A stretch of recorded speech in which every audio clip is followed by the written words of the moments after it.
ছাত্রছাত্রীরা, আমি তোমাদের এসপি ম্যাম চলে এলাম নতুন একটা ক্লাস নিয়ে তোমাদের জন্য।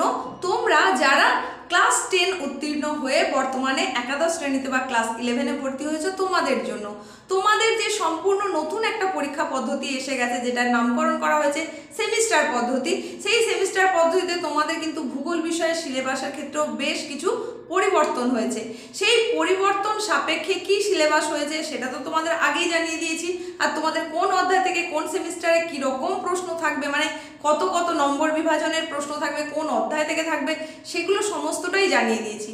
আজকে তোমাদের কিন্তু সেই রকমই একটা ক্লাস করাতে চলেছি নিউ সিলেবাসের একেবারে প্রথম যে অংশটা তার উপরে ভিত্তি করে। এই ক্লাসটা কিন্তু অনেক অনেক অনেক তথ্য সমৃদ্ধ, তাই ক্লাসটা তোমাকে প্রথম থেকে শেষ পর্যন্ত মনোযোগ সহকারে তো দেখতে হবেই। প্রয়োজনে তোমাকে নোট ডাউন করতে হবে কোথায় কোথায় কোন কোন ইম্পর্টেন্ট কথাগুলো বললাম, তা না হলে তোমাকে কিন্তু স্ক্রিনশট নিয়ে নিতে হবে। যে যে জায়গাগুলো তোমাকে আমি দেখিয়ে দেবো, লিখে উল্লেখ করে দেবো সেই জায়গাগুলো। আর যেই জায়গাগুলো হয়তো লেখা সম্ভব হলো না, সেটা শুধু হয়তো মুখে বলে দিলাম, সেটা কিন্তু তোমাকে অবশ্যই ভিডিওটাকে পজ করে করে তোমাকে সেটা নোট ডাউন করে নিতে হবে। চলো তাহলে আর দেরি না করে আমরা ক্লাসটা শুরু করে দিই। ক্লাসটা যাতে বেশি বড় না হয়ে যায়, তোমাদের যাতে দেখতে সুবিধে হয়, খুব অল্প সময়ের মধ্যে যাতে শেষ করা যায়, তার জন্যই কিন্তু আমি আগে থেকেই তোমাদের একটু করে রাখার চেষ্টা করেছি যে কোন বিষয়ের ওপরে আজকে আমরা পড়াশোনা করব। তো এই বিষয়টা তোমাদেরকে আগে একটু বুঝিয়ে দিই, তারপরে আমরা বিষয়ের ভেতরে আসছি। দেখো, তোমাদের এই যে ক্লাস 11-এর ফার্স্ট সেমিস্টার, দেখো তোমাদের প্রথমেই যেটা সাব টপিক হিসেবে আছে সিলেবাসে, fundamental of physical geography. Fundamental of physical geography, যার অর্থ হচ্ছে প্রাকৃতিক ভূগোলের মৌলিক বিষয়সমূহ। এই যে প্রাকৃতিক ভূগোলের মৌলিক বিষয়সমূহ বা ফান্ডামেন্টাল অফ ফিজিক্যাল জিওগ্রাফি, এই যে পুরো টপিকটা, এই অংশ থেকে কিন্তু তোমাদের 15 মার্কসের কোশ্চেন আসবে। এটা তোমাদের টোটাল এমসিকিউ যে প্রশ্ন থাকবে, সেখানে এই বিষয়টার উপরে, এই সাব টপিকটার উপরে, অর্থাৎ প্রাকৃতিক ভূগোলের মৌলিক বিষয়সমূহ, এই অংশ থেকে তোমাদের 15 মার্কসের প্রশ্ন আসবে। তো সেই অংশটাই আমরা এখন পড়ব। তো এই অংশের মধ্যে দেখো ফার্স্ট ইউনিট, ওখানে তোমাদের সিলেবাসে অনেকগুলো ইউনিট অনুযায়ী ভাগ করা আছে। তার মধ্যে একেবারে ফার্স্ট ইউনিট যেটা ছিল, ইউনিট প্রথম বা প্রথম অধ্যায় যেটা ছিল, সেই অংশটা হচ্ছে জিওগ্রাফি অ্যাজ এ ডিসিপ্লিন, যার অর্থ শাস্ত্র রূপে ভূগোল বা পাঠ্য হিসেবে ভূগোল বা বিষয় হিসেবে ভূগোল, যেটা খুশি তুমি বলতে পারো। মানে ভূগোলের যে পাঠ্য সেটা কি রকম সে সম্পর্কে একটা ধ্যান ধারণা। এই অংশটা সম্পূর্ণটা হচ্ছে ইউনিট 1। এই যে শাস্ত্র হিসেবে ভূগোল, এখানে তোমাদের পড়তে হবে কি কি, দেখো আমি এখানে দেখিয়ে দিয়েছি। ডেফিনেশন অর্থাৎ সংজ্ঞা, ভূগোলের সংজ্ঞা পড়তে হবে। বিভিন্ন সময় বিভিন্ন জন ভূগোল কাকে বলে এই সম্পর্কে নানান মতামত পোষণ করেছেন, সেটাই আমাদের এই অংশে পড়তে হবে, ডেফিনেশন অংশে। এরপরে কি আছে, নেচার। নেচার অর্থাৎ প্রকৃতি, ভূগোলের প্রকৃতি কিরকম সেটা আমরা পড়ব। তারপরে আছে ক্লাসিফিকেশন অফ জিওগ্রাফি, মানে শ্রেণী বিভাগ, অর্থাৎ ভূগোলের যে বিভিন্ন শাখা রয়েছে সেই শাখাসমূহ আমরা এখানে পড়বো। আমি প্রত্যেকটার অর্থ লিখে তোমাদের বোঝানোর চেষ্টা করেছি, যাতে সহজেই তোমরা বুঝতে পারো যে এই অংশে আমাদেরকে কি কি পড়তে হবে। এরপরে আছে দেখো scope and content of physical geography. Scope and content of physical geography, যার অর্থ হচ্ছে প্রাকৃতিক ভূগোলের উপাদান সমূহ। তাহলে নিশ্চয়ই বুঝতে পেরেছো যে আমরা কোন অংশটা নিয়ে আলোচনা করতে চলেছি। তাহলে আমাদের একদম প্রথম যেটা আছে প্রাকৃতিক ভূগোলের মৌলিক বিষয়সমূহ, সেই অংশের একেবারে ফার্স্ট ইউনিট বা প্রথম অধ্যায় যেটা রয়েছে শাস্ত্ররূপে ভূগোল, সেটাই কিন্তু আমরা এখন ক্লাসে আলোচনা করে নেব, যতটা সম্ভব সহজ করে বোঝার চেষ্টা করে নেব। তবে তোমাদের আরও একবার বলে দিই যে এই যে অংশটা, এই যে প্রথম অধ্যায়টা রয়েছে ইউনিট 1টা, এটাকে কিন্তু খুব বেশি বোঝার বিষয় নয়, খুব বেশি যে কিছু বুঝতে হবে এরকম নয়। এটা হচ্ছে অনেক অনেক প্রচুর প্রচুর তথ্য আছে, সেইগুলো তোমাকে মনে রাখতে হবে, সেগুলো খুব ভালো করে কিন্তু রীতিমতো অভ্যেস করতে হবে। অনেক বিজ্ঞানীর নাম বলা হবে, অনেক ভূতত্ত্ববিদের নাম বলা হবে, তাদের লেখা অনেক বই টইয়ের নাম বলা হবে, কে কখন ভূগোলের সংজ্ঞা হিসেবে কি বলে গেছেন সেইগুলো সব বলবো। তো এই যে কথাগুলো, এগুলো তো বোঝার খুব একটা বিষয় নয়, এগুলো তোমাকে মনে রাখতে হবে। প্রচুর তথ্য রয়েছে এই অধ্যায়টা থেকে, তাই খুব ভালো করে মন দিয়ে ক্লাসটা দেখে নাও, প্রয়োজনে তোমরা নোট ডাউন করে নাও। দেখো এই ডেফিনেশন বা সংজ্ঞা, সেই অংশটায় আসার আগেই আমরা একটু দেখে নেব যে ভূগোলটা, এই যে শব্দ, এর অর্থ কি, মিনিং অফ জিওগ্রাফি। এটার কি অর্থ সেটাই আমরা একটু দেখে নেব। দেখো আমরা ভূগোল এই কথাটাকে ইংরেজিতে কি বলি? জিওগ্রাফি। এই যে জিওগ্রাফি এই শব্দটা কোথা থেকে এলো সেটা তোমাদের একটু দেখিয়ে দিই। দেখো ভূগোলের যে ইংরেজি প্রতিশব্দ সেটা হচ্ছে জিওগ্রাফি। এই জিওগ্রাফি শব্দটা এসেছে দুটো গ্রিক শব্দ থেকে। সেই শব্দগুলো কি? একটা হচ্ছে জিও আর একটা গ্রাফোস। এই জিও আর গ্রাফোস দুটোই কিন্তু গ্রিক শব্দ। এই যে দুটো গ্রিক শব্দ তার অর্থ কি? জিও শব্দের অর্থ ভূমণ্ডল বা পৃথিবী, আর গ্রাফোস শব্দের অর্থ বর্ণনা বা বিবরণ। তোমরা নিশ্চয়ই পুরো দেখতে পাচ্ছ, লেখাটা পরিষ্কারই বুঝতে পারার কথা। এবার আমার হাতে লেখা খুব একটা ভালো না, একটু কষ্ট করে বুঝে নিও। তো এই যে জিও মানে ভূমণ্ডল বা পৃথিবী, আর গ্রাফোস সেটা হচ্ছে বর্ণনা বা বিবরণ। তাহলে এই যে দুটোর মিশ্রণে যে জিওগ্রাফি শব্দটা, তাহলে এই শব্দটার অর্থ কি দাঁড়ালো? পৃথিবীর বর্ণনা। এই যে জিও পৃথিবী আর গ্রাফোস হচ্ছে বর্ণনা বা বিবরণ, তাহলে এই দুটো মিলিয়ে হলো পৃথিবীর বর্ণনা। তাহলে আমরা বলতে পারি যে ভূগোলের উৎপত্তিগত বা ব্যুৎপত্তিগত যে অর্থ সেটা হচ্ছে পৃথিবীর বর্ণনা। এটা কিন্তু তোমাদের ছোট প্রশ্ন হিসেবে থাকতে পারে। এখানে বললাম যে মানে এই অংশটায় অনেক অনেক তথ্য, প্রচুর তথ্য সমৃদ্ধ, এবং প্রতিটা লাইন থেকেই প্রায় প্রশ্ন হওয়া সম্ভব। তাহলে এখানে প্রথমেই যেটা আমি বললাম জিওগ্রাফি, এইটা হচ্ছে ভূগোলের প্রতিশব্দ। সেটা এসেছে দুটো গ্রিক শব্দ থেকে, জিও আর গ্রাফস। জিও কথাটির অর্থ ভূমণ্ডল বা পৃথিবী, আর গ্রাফস শব্দের অর্থ হচ্ছে বর্ণনা বা বিবরণ। সেই হিসাবে জিওগ্রাফি শব্দের অর্থ বা ভূগোল এই কথার অর্থ হচ্ছে পৃথিবীর বর্ণনা। এর প্রত্যেকটা লাইন থেকেই কিন্তু প্রশ্ন হতে পারে, তাই এগুলো খুব ভালো করে মাথায় রাখার চেষ্টা করবে। এইবার আমরা এর একটু ইতিহাস জেনে নেব, ভূগোলের ইতিহাস। কিভাবে খ্রিস্টপূর্বাব্দ সময় থেকে বর্তমান সময় পর্যন্ত ভূগোলের ধ্যান ধারণা ধীরে ধীরে পরিবর্তিত হয়েছে সেটা সম্পর্কে আমরা জানবো। দেখো একদম প্রথমেই যেটা বলছি, একেবারে প্রথমেই যেটা বলছি সেটা হচ্ছে এই যে এর ইতিহাসে আমরা তাহলে প্রথমেই যেটা বলেছিলাম যে জিওগ্রাফি এটা হচ্ছে ভূগোলের একটা প্রতিশব্দ। এই যে প্রতিশব্দ, এই প্রতিশব্দটা প্রথম কে ব্যবহার করেছিলেন? এই জিওগ্রাফি প্রতিশব্দটা প্রথম ব্যবহার করেন গ্রিক ভৌগোলিক। এই গ্রিক ভৌগোলিক যার নাম হচ্ছে এরাটোস্থেনিস। এটা কিন্তু খুব ভাইটাল একটা কথা বলছি, এটাও ছোট প্রশ্ন আকারে আসতে পারে, তোমাদের অবশ্যই ভালো করে মনে রাখবে।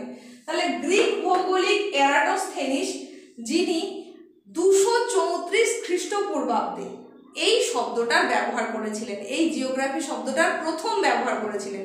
এই যে এরাটোস্থেনিস যেহেতু জিওগ্রাফি এই শব্দটার প্রথম ব্যবহার করেন, তাই এরাটোস্থেনিসকে একটা নামে অভিহিত করা হয়। সেটা কি? সেটা হচ্ছে ভূগোল শাস্ত্রের জনক।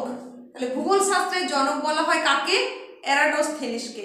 এরাটোস্থেনিস প্রথম জিওগ্রাফি শব্দটা ব্যবহার করেন এবং সেটা প্রায় 234 খ্রিস্টপূর্বাব্দে।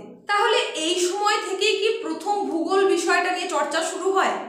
না, এরও অনেক আগে থেকে একজন ভৌগোলিকবিদ বা ভূগোলবিদ যার নাম হচ্ছে রবার্ট ই ডিকিনসন, তিনি বলেছেন যে না, এই সময় নয়, এরও প্রায় 2000 বছর আগে থেকে ভূগোলকে শাস্ত্র হিসেবে চর্চা করা হতো। তাহলে ভৌগোলিক রবার্ট ই ডিকিনসন তার মতে কিন্তু আজ থেকে প্রায় আরো 2000 বছর আগে থেকে শাস্ত্র হিসাবে বা জ্ঞান চর্চার উৎস হিসাবে কিন্তু ভূগোলকে পাঠ করা হতো। এখন আমরা দেখে নেব যে এই ভূগোল কথাটাকে আর কোথায় কোথায় কে কোন সময় ব্যবহার করেছিলেন।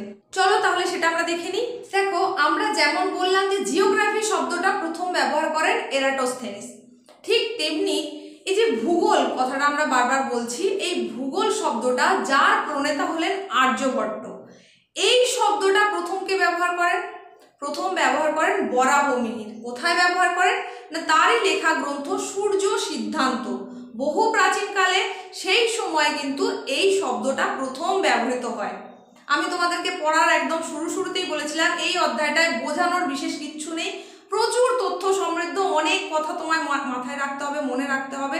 তাই এই জায়গাগুলোকে আমি যতটা সম্ভব তোমাদেরকে লিখে দেখানোর চেষ্টা করেছি। তোমরা প্রয়োজনে অবশ্যই নোট করে নাও, না হলে স্ক্রিনশট নিয়ে নাও।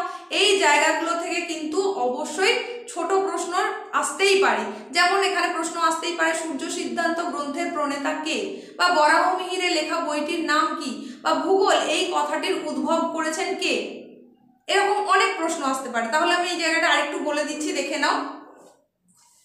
ভূগোল এই যে শব্দটা, এর প্রণেতা হলেন আর্যভট্ট। এই শব্দটার উদ্ভব করেছিলেন, ভূগোল শব্দটার উদ্ভব করেছিলেন আর্যভট্ট। আর এই শব্দটা আর্যভট্ট উদ্ভব করলেও সেটা ব্যবহৃত হয়েছিল, সেটা কোথায় সর্বপ্রথম ব্যবহার হয়েছিল সূর্য সিদ্ধান্ত গ্রন্থে। সূর্য সিদ্ধান্ত, এটা ভালো করে দেখে নাও, সূর্য সিদ্ধান্ত গ্রন্থে কে ব্যবহার করেছিলেন না বরাহমিহির। বরাহমিহির তিনি এই সূর্য সিদ্ধান্ত গ্রন্থে এটা লিপিবদ্ধ করেন। এরপরে দেখো আরো একটা, আমরা জানি যে আমাদের সব থেকে পুরনো যে সাহিত্য সেটা হচ্ছে সংস্কৃত সাহিত্য। এই সংস্কৃত সাহিত্যের মধ্যে একটা অংশ হচ্ছে পদ্মপুরাণ। এই যে প্রাচীন সংস্কৃত সাহিত্য যার নাম হচ্ছে পদ্মপুরাণ। এই পদ্মপুরাণে ভূগোলটা কিন্তু ব্যবহৃত হয়েছিল অন্য একটা নামে। সেটা কি ছিল? সেটা ছিল খগোল। খগোল। তাহলে পদ্মপুরাণ যেটা একটা সংস্কৃত সাহিত্য, সেখানে খগোল হিসাবে ব্যবহৃত হয়েছিল ভূগোল শব্দটা। আর ভূগোল শব্দ প্রথম ব্যবহার করেছিলেন বরাহমিহির তার সূর্য সিদ্ধান্ত গ্রন্থে।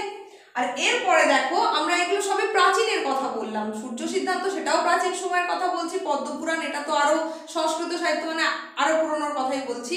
তো আমরা এরপরে আসছি আধুনিক পর্যায়ে, মানে বর্তমানের আধুনিক পর্যায়ে কি হলো, দুজন ভূগোলবিদ, তাদের নাম হচ্ছে আলেকজান্ডার ভন হামবোল্ড।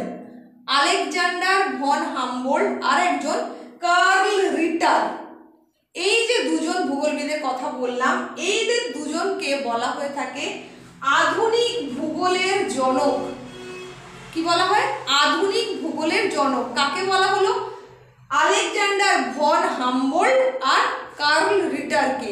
কি কারণে? আধুনিক পর্যায়ের যে প্রণেতা বা উদ্ভাবক হিসাবে, ভূগোলের যে আধুনিক পর্যায় তার উদ্ভাবক বা আধুনিক পর্যায়ের যে সূত্রপাত হয়, সেই সূত্রপাতটা করেছিলেন আলেকজান্ডার ভন হামবোল্ড আর কার্ল রিটার। সেটা কোন সময়ে? না প্রায় ঊনবিংশ শতাব্দীতে। তাহলে ঊনবিংশ শতাব্দীতে আধুনিক পর্যায় হিসাবে যে সূত্রপাত হলো ভূগোলের, সে তার প্রণেতা ছিলেন আলেকজান্ডার ভন হামবোল্ড এবং কার্ল রিটার। তাই এদের বলা হয় আধুনিক ভূগোলের জনক।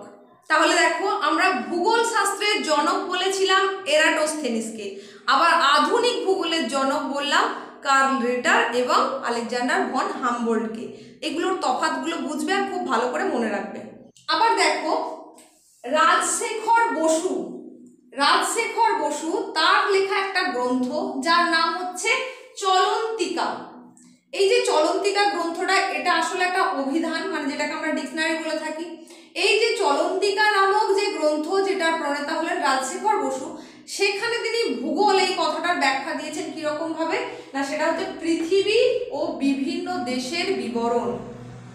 আমি আবারও বলছি যে এই অধ্যায় থেকে, এই অংশ থেকে কিন্তু প্রচুর প্রচুর তথ্য তোমাকে খুব ভালো করে মনে রাখতে হবে। তাহলে এখান থেকে কি প্রশ্ন হতে পারে? চলন্তিকা গ্রন্থের লেখককে? রাজশেখর বসু। আবার বলা হতে পারে রাজশেখর বসুর লেখা অভিধানটির নাম কি বা বইটির নাম কি? সেখানে বলতে হবে চলন্তিকা। আবার যদি বলা হয় পৃথিবী ও বিভিন্ন দেশের বিবরণ বলে ভূগোলকে আখ্যা দিয়েছেন কে? সেখানেও রাজশেখর বসু। আবার যদি বলা হয় কোথায় এটা বলা হয়েছে, তাহলে চলন্তিকা গ্রন্থে, অভিধানে। এই রকম নানান কিছু প্রশ্ন কিন্তু হতে পারে।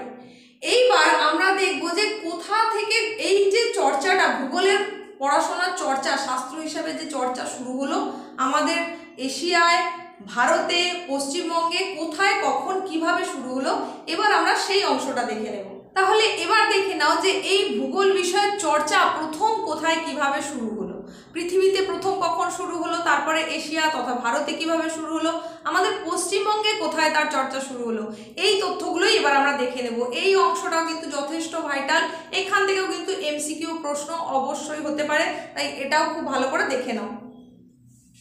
দেখো সর্বপ্রথম পৃথিবীতে ভূগোল চর্চা শুরু হলো, সেটা কোথায়?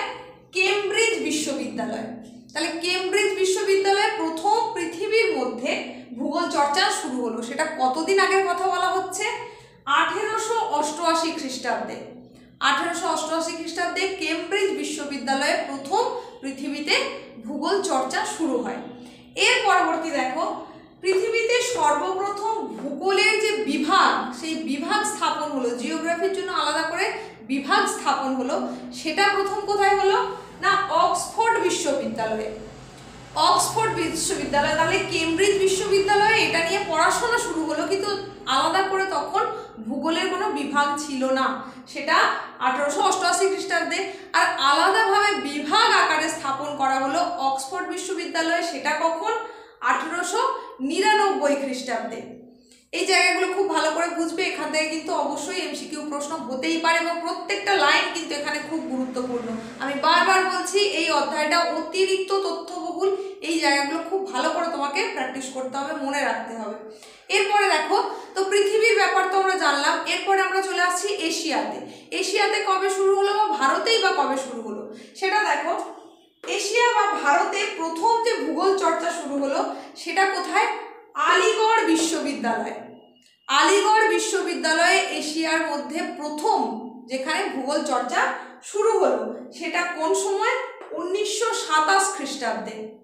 1927 খ্রিস্টাব্দে আলিগড় বিশ্ববিদ্যালয়ে এশিয়াতে প্রথম ভূগোল চর্চা শুরু হয়, এমনকি ভারতেও প্রথম ভূগোল চর্চা শুরু হয় এই সময়তেই। এরপরে আমরা চলে আসছি আমাদের পশ্চিমবঙ্গের কথায়। পশ্চিমবঙ্গের প্রথম কোথায় শুরু হলো এই ভূগোল বিষয় নিয়ে চর্চা, দেখো পশ্চিমবঙ্গে সর্বপ্রথম যে ভূগোলের বিভাগ সেটা হলো কলকাতা বিশ্ববিদ্যালয়। তাহলে পশ্চিমবঙ্গে সর্বপ্রথম কলকাতা বিশ্ববিদ্যালয়ে ভূগোলের বিভাগ শুরু হলো, সেটা কোন সময়ের কথা বলছি, 1953 খ্রিস্টাব্দে। তাহলে এই প্রত্যেকটা যে কয়েকটা কথা বললাম প্রত্যেকটা গুরুত্বপূর্ণ। পশ্চিমবঙ্গে প্রথম কলকাতা বিশ্ববিদ্যালয়ে ভূগোলের বিভাগ শুরু হয়, ভারতে বা এশিয়াতে প্রথম আলিগড় বিশ্ববিদ্যালয়ে, প্রথম ভূগোল বিভাগ শুরু হয় অক্সফোর্ড বিশ্ববিদ্যালয়ে, প্রথম ভূগোল বিষয়ে চর্চা শুরু হয় কেমব্রিজ বিশ্ববিদ্যালয়ে। প্রতিটা লাইন অতিরিক্ত গুরুত্বপূর্ণ, তাই প্রত্যেকটা খুব ভালো করে পড়বে। এই যে কলকাতা বিশ্ববিদ্যালয়ের কথা বললাম, যেখানে কিনা পশ্চিমবঙ্গে সর্বপ্রথম ভূগোল বিভাগ প্রতিষ্ঠিত হয়, এই বিভাগের প্রতিষ্ঠাতা হিসেবে কার অবদান অনস্বীকার্য, সেটা হচ্ছে ডক্টর শিবপ্রসাদ চ্যাটার্জি বা শিবপ্রসাদ চট্টোপাধ্যায়। তারই পৃষ্ঠপোষকতায় বা উদ্যোগে কলকাতা বিশ্ববিদ্যালয়ে প্রথম ভূগোল বিভাগ শুরু হয় এবং ভূগোল চর্চাও শুরু হয় তারপর থেকে। সেটা কোন সময়ের কথা তাহলে বলেছি, 1953 খ্রিস্টাব্দে। এই যে দেখো, তাহলে কলকাতা বিশ্ববিদ্যালয়ে ডক্টর শিবপ্রসাদ চট্টোপাধ্যায়ের পৃষ্ঠপোষকতায় বা উদ্যোগে ভূগোল বিভাগ শুরু হলো। এই কারণে ভারতীয় ভূগোলের জনক বলা হয় ডক্টর শিবপ্রসাদ চট্টোপাধ্যায়কে, অর্থাৎ ভারতীয় ভূগোলের জনক বা ফাদার অফ ইন্ডিয়ান জিওগ্রাফি নামে কাকে অভিহিত করা হলো, ডক্টর শিবপ্রসাদ চট্টোপাধ্যায়।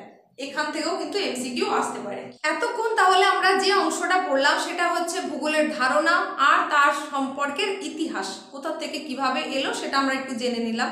এরপরে আমাদের যে ছিল ডেফিনেশন অর্থাৎ সংজ্ঞা, সেই সংজ্ঞাতে চলে আসছি। এই যে সংজ্ঞার ক্ষেত্রে দেখো তিনটে ভাবে বা তিনটে ধারায় ভূগোলের যে সংজ্ঞা বা কাকে বলে সেটাকে প্রদান করা হয়। প্রথম সেটা হচ্ছে প্রাচীন, আগেকার ধারণা অনুযায়ী, অতিরিক্ত প্রাচীন সময়ের ধারণা অনুযায়ী সেখানে এক রকমের ধারণা প্রদান করা হতো বা সংজ্ঞা দেওয়া হতো। তারপরে যে মাঝের যে সময়টা সেটা হচ্ছে মধ্যযুগীয় সংজ্ঞা, আর তারপরে বর্তমান সেটাকে বলা হচ্ছে আধুনিক সংজ্ঞা। তাহলে তিনটে ধারায় ভূগোলের সংজ্ঞা প্রদান করা হয়। এইবার প্রাচীন যে সংজ্ঞা সেখানে এটা কোন সময়ের কথা তাহলে বলা হচ্ছে না, খ্রিস্টপূর্বাব্দ বা সেই সময় অনুযায়ী সমসাময়িক কাল অনুযায়ী খ্রিস্টপূর্বাব্দ সময় থেকে যে সংজ্ঞাটা কথা বলা হয়েছে সেইগুলো সম্পর্কে যারা মতবাদ দিয়েছেন সেইগুলো দেখো। সেখানে বলা হয়েছে হেকাটিয়াসের কথা, এরাটোস্থেনিসের কথা, স্ট্রাবো, টলেমি, এরা এই সময়টায় মানে খ্রিস্টপূর্বাব্দ যে সময়টা সেই সময়ে ভূগোলের নানান রকমের নিজেদের মত পোষণ করে সংজ্ঞা প্রদান করেছেন। তার মধ্যে প্রথম যার কথা বললাম সেটা হচ্ছে হেকাটিয়াস। এই যে হেকাটিয়াসকে কিন্তু বলা হয় ভূগোল শাস্ত্রের প্রকৃত জনক। ভালো করে বুঝবে, এই জায়গাগুলোয় কিন্তু খুব কনফিউজিং কথাবার্তা। একটা হচ্ছে ভূগোল শাস্ত্রের প্রকৃত জনক, সেটা কি হেকাটিয়াস, প্রকৃত জনক, ভূগোল শাস্ত্রের প্রকৃত জনক হেকাটিয়াস। আর আমরা এর আগে পড়েছিলাম ভূগোল শাস্ত্রের জনক বলা হয় এরাটোস্থেনিসকে। তাহলে পুরো ব্যাপারটা ভালো করে বুঝতে হবে। আবার ভারতের ভূগোলের জনক আমরা কাকে বললাম? ভারতীয় ভূগোলের জনক শিবপ্রসাদ চ্যাটার্জি। তাহলে এই কথাগুলো বা তফাৎগুলো কিন্তু বুঝতে হবে। তাহলে ভারতের ভূগোল শাস্ত্রের প্রকৃত জনক হলেন হেকাটিয়াস। তার লেখা যে গ্রন্থ সেটার নাম হচ্ছে জেসপেরিওডস। এই যে জেসপেরিওডস, এই যে গ্রন্থ বা বইটা, এই বইটাই কিন্তু প্রথম ভূগোল বিষয়ক বই। গ্রিক সাহিত্যিক বা এই যে ভূগোল শাস্ত্রের জনক, ভূগোল শাস্ত্রের প্রকৃত জনক হিসাবে পরিচিত এই হেকাটিয়াসের লেখা যে বইটার কথা আমরা বললাম জেসপেরিওডস, এই বইটা যেহেতু প্রথম রচিত গ্রন্থ বা রচিত বই, তাই এই ভূগোলটাকে বলা হয় আঞ্চলিক ভূগোলের পথিকৃৎ গ্রন্থ। আঞ্চলিক ভূগোলের পথিকৃৎ গ্রন্থ তাহলে কোনটা? না, হেকাটিয়াসের লেখা জেসপেরিওডস। এইভাবেও আসতে পারে তোমাদের এমসিকিউ। আবার দেখো, এর পরবর্তীতে আমরা এরাটোস্থেনিসের কথা বলেছি। এই যে এরাটোস্থেনিস, যাকে কিনা বলা হলো, কি বলা হয়েছে?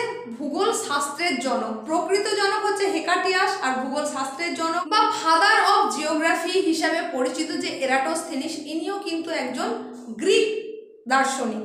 এই যে গ্রিক দার্শনিক, তার রচিত যে বই সেটা হচ্ছে জিওগ্রাফিয়া। এই জিওগ্রাফিয়া বইতে তিনি কিন্তু সংজ্ঞা হিসেবে, ভূগোলের যে সংজ্ঞা হিসেবে বলেছেন সেটা হচ্ছে মানুষের বাসভূমি হিসাবে পৃথিবীর বিবরণ। এইটাও কিন্তু কোটেশন আকারে তুলে দিয়ে তোমাকে প্রশ্ন করতে পারে, কার উক্তি বলে সেখানে 4 জন ভূগোলবিদের নাম দিয়ে দিতে পারে, সেখান থেকে তোমাকে সঠিক উত্তরটা লিখতে হবে। তাহলে এরাটোস্থেনিস ভূগোলকে যে সংজ্ঞা প্রদান করেছিলেন সেটা হচ্ছে মানুষের বাসভূমি বা আবাসস্থল হিসাবে পৃথিবীর বিবরণ। এই হচ্ছে ভূগোল, সেটা কার মতে? এরাটোস্থেনিসের মতে। এরপরে আমরা চলে আসছি স্ট্রাবো। এখানে দেখো লিখে দিয়েছি, বানানটা দেখে নাও। স্ট্রাবো, এই যার কথা বলছি, এর লেখা বই হচ্ছে জিওগ্রাফিকা। দুটো বইয়ের নামের তফাৎ বুঝবে, একটা জিওগ্রাফিয়া আর একটা জিওগ্রাফিকা। জিওগ্রাফিকা বইটার প্রণেতা হলেন স্ট্রাবো। এই স্ট্রাবো কিন্তু একজন গ্রিক ভৌগোলিক। তিনি আবার ভূগোলের সংজ্ঞা হিসাবে বলেন, ভূগোল কোনো অঞ্চলের অবস্থান, সুনির্দিষ্ট আঞ্চলিক বৈশিষ্ট্য এবং জীবজগৎ ও প্রকৃতির মধ্যে পারস্পরিক সম্পর্ক নিয়ে আলোচনা করে। এটা হচ্ছে স্ট্রাবোর বক্তব্য ভূগোলের সংজ্ঞা হিসেবে। এরপরে আসছি যার কথা নিয়ে, সেটা হচ্ছে টলেমি। এনার পুরো নাম হচ্ছে ক্লডিয়াস টলেমি। এই যে ক্লডিয়াস টলেমি, তারও কিন্তু একটা গ্রন্থ রয়েছে, সেটার নামও জিওগ্রাফিয়া। এই যে ক্লডিয়াস টলেমি, ওনাকে আবার বলা হয় ভূতত্ত্ববিদ্যার জনক। এখানে ভালো করে দেখে নাও, আমি লিখিয়ে দিয়েছি, ভূতত্ত্ববিদ্যার জনক এই ক্লডিয়াস টলেমি, এনাকে বলা হয়। ইনি প্রথম মানচিত্র অভিক্ষেপের কথা বলেন, মানচিত্র অভিক্ষেপ তৈরি করেন এবং সেই অনুযায়ী কিন্তু পৃথিবীর মানচিত্র প্রস্তুত করেছিলেন। কে? না, এই ক্লডিয়াস টলেমি। এই টলেমি সংজ্ঞা প্রদান করতে গিয়ে বলেন যে ভূগোলের উদ্দেশ্য হলো অঞ্চলের অবস্থান মানচিত্রকরণের মাধ্যমে সমগ্র পৃথিবীর সচিত্র উপস্থাপনা। এটা হচ্ছে টলেমির বক্তব্য ভূগোল বিষয়ে। ভূগোলের সংজ্ঞার ক্ষেত্রে তিনি এই কথা বলেন। তো এইভাবে বিভিন্ন সময় কিন্তু বিভিন্ন ভূগোলবিদ তাদের মতামত পোষণ করে গেছেন, তার মত দিয়েছেন সংজ্ঞা হিসাবে ভূগোল সম্পর্কে নানান কথা বলে গেছেন। তো আমরা প্রাচীন যুগের যেগুলো সেটা সম্পর্কে কয়েকজনের মতবাদ জানলাম। এরপর দেখো মধ্যযুগীয় যে সময়টা, সেই সময়ের দুজনের কথা আমরা এখানে লিখেছি, ভ্যারেনিয়াস আর ইমানুয়েল কান্ট। এই যে ভ্যারেনিয়াস, ইনি কিন্তু একজন মুসলিম পণ্ডিত, আর এই ইমানুয়েল কান্ট, ইনি একজন জার্মান।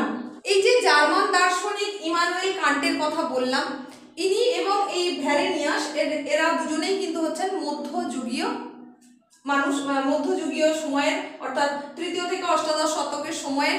তো এই ভ্যারেনিয়াস, ইনি কিন্তু বলেন যে এটা একটা গণিতের অংশ, ভূগোল হচ্ছে গণিতের অংশ, এবং মহাকাশের পরিমাপ, আকার, আয়তন, গতি সেই সম্পর্কে ভ্যারেনিয়াস বলেন।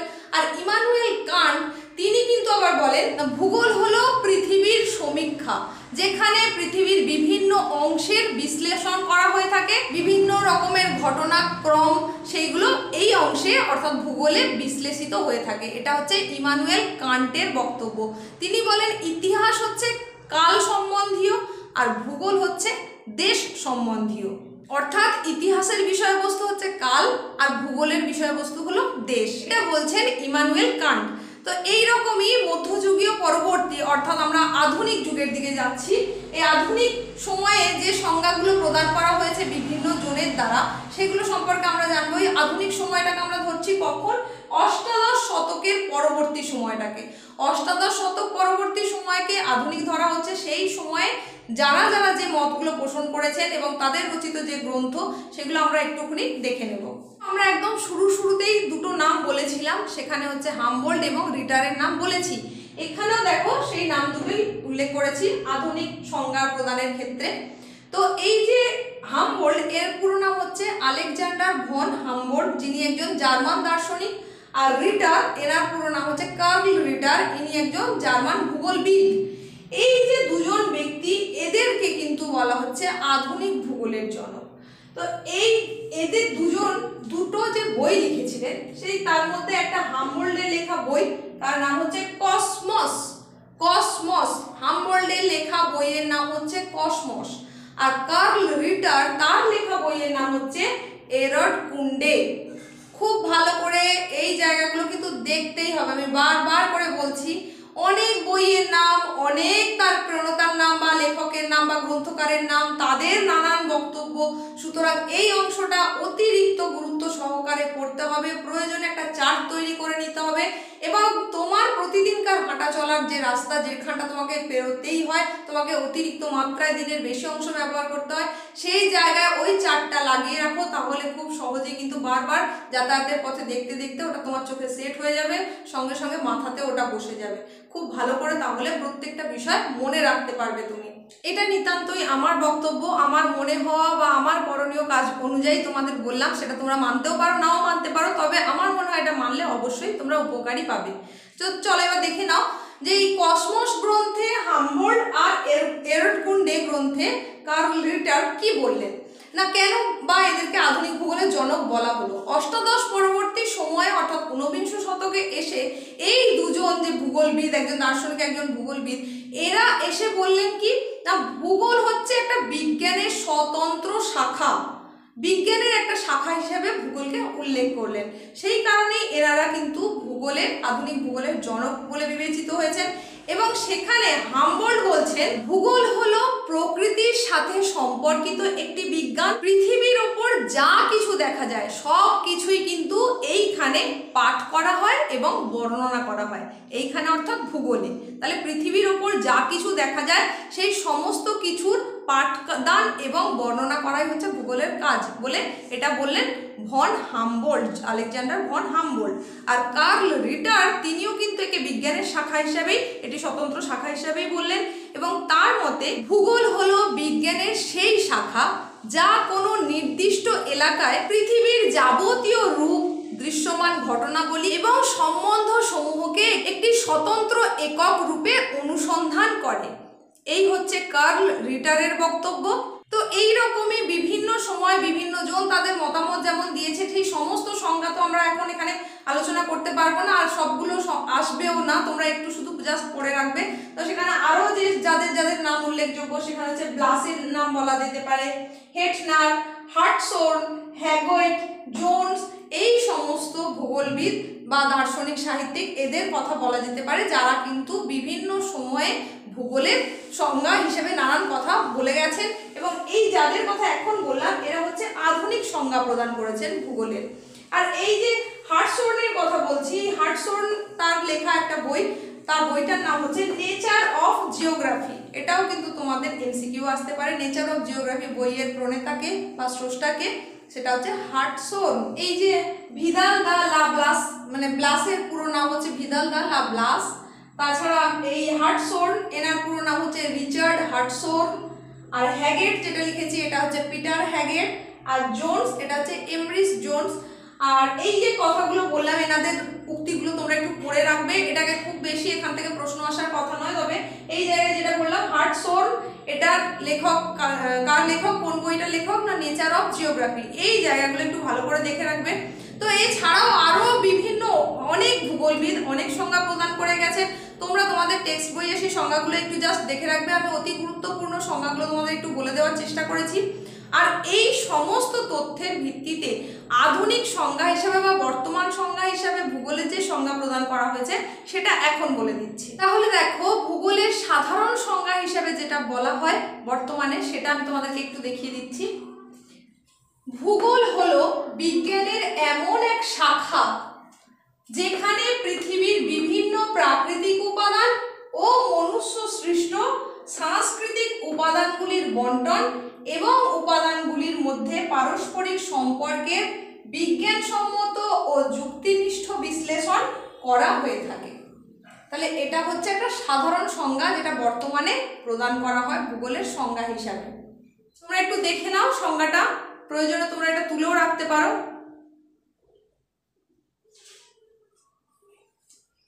এই হলো গিয়ে ভূগোলের সংজ্ঞা। নানান সময় নানান জন ভূগোল বিষয়ে যে সংজ্ঞাগুলো প্রদান করে গেছেন তার মধ্যে গুরুত্বপূর্ণগুলো তোমাদের বলেছি। এর পরের যে অংশটা তোমাদের ছিল সেটা হচ্ছে নেচার, মানে ভূগোলের প্রকৃতি কিরকম সেটা। তো আজকের এই ভিডিওটাই এতটাই তথ্য সমৃদ্ধ যে এইটুকু অংশ শুধুমাত্র ডেফিনেশনটা করাতে গিয়ে ভিডিওটা যথেষ্টই বড় হয়ে গেছে, তাই এটা এখানেই শেষ করছি, না হলে হয়তো আপলোডের সমস্যা হতে পারে। তো বিভিন্ন পার্টে পার্টে পুরো ইউনিটটা সম্পর্কে আসছে, পরবর্তীতে আরও ক্লাস আসছে। তোমরা কিন্তু ক্লাসগুলো মনোযোগ সহকারে দেখো, তাহলেই কিন্তু তোমরা এই অংশের যে 15 নম্বরের MCQ আসবে, আমি তোমাদের 100% গ্যারান্টি দিয়ে বলতে পারি সেটা কিন্তু তোমরা অতি অবশ্যই পাবেই। তাই তোমরা যারা এখনো চ্যানেলে একেবারে নতুন রয়েছো, চ্যানেলটাকে এখনো সাবস্ক্রাইব করোনি, তারা অবশ্যই সাবস্ক্রাইব করো আর পাশে থাকা নোটিফিকেশন বেল আইকনটা অল করে দাও। আজকের এই ক্লাসটা তোমার কেমন লাগলো সেটা অবশ্যই কমেন্ট সেকশনে জানাও। যদি তোমার ভালো লেগে থাকে তাহলে অবশ্যই লাইক করো আর তোমারই বন্ধুদের মধ্যে প্রচুর প্রচুর প্রচুর পরিমাণে শেয়ার করে দাও। আর অবশ্যই চ্যানেলকে ফলো করো, তাহলে পরবর্তীতে যে গুরুত্বপূর্ণ ক্লাসগুলো আসতে চলেছে তাহলে সেগুলো তোমরা পেয়ে যাবে এবং তোমাদের এই অংশ থেকে টোটাল কনফিউশন কিন্তু দূর হয়ে যাবে। সকলে ভালো থেকো, এখানেই শেষ করলাম।